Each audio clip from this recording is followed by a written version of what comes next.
87 people set out for California, chasing the promise of a better life. 4 months later, rescuers found the survivors trapped in the snow, and some of them were no longer entirely sure who among them was still human and who was simply meat. This is the story of the Donner Party. In the spring of 1846, a group of American pioneers left Missouri in a wagon train, led by a man named George Donner. 29 men, 15 women, 43 children. 23 wagons loaded with everything they owned, heading west toward the promise of California's farmland and gold. It should have been a hard journey. It did not need to be a fatal one.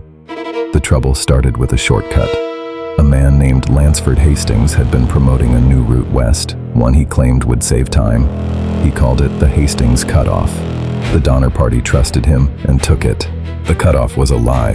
It added roughly 125 miles to their journey, dragging them through some of the harshest terrain in the American West. Brutal deserts, jagged mountain passes never meant for wagons. Every day lost on that route was a day they didn't have to spare. By the time they reached the base of the Sierra Nevada mountains, it was already late October, and the mountains had other plans. An early, ferocious winter storm sealed the pass ahead of them before they could cross. Snow piled higher than their wagons.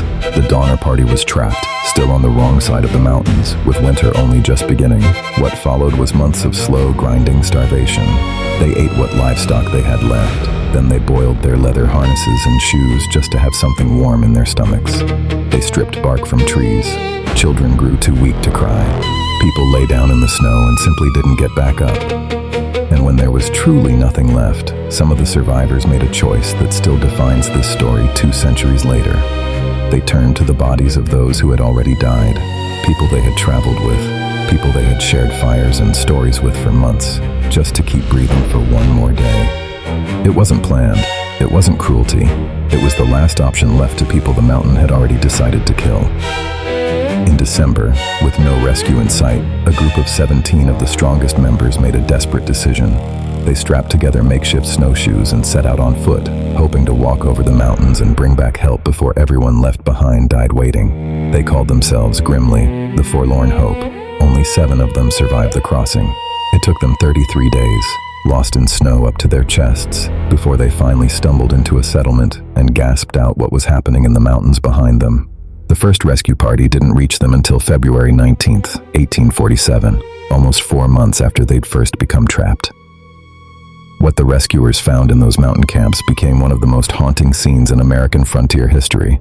Survivors reduced to skeletons, shelters built half underground, buried in snowdrifts, and evidence, undeniable, of what desperation had driven some of them to do. It took 2 more months and several more rescue trips to bring everyone out.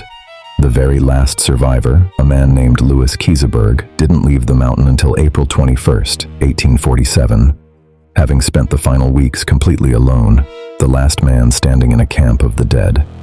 Of the 87 people who set out that spring, 42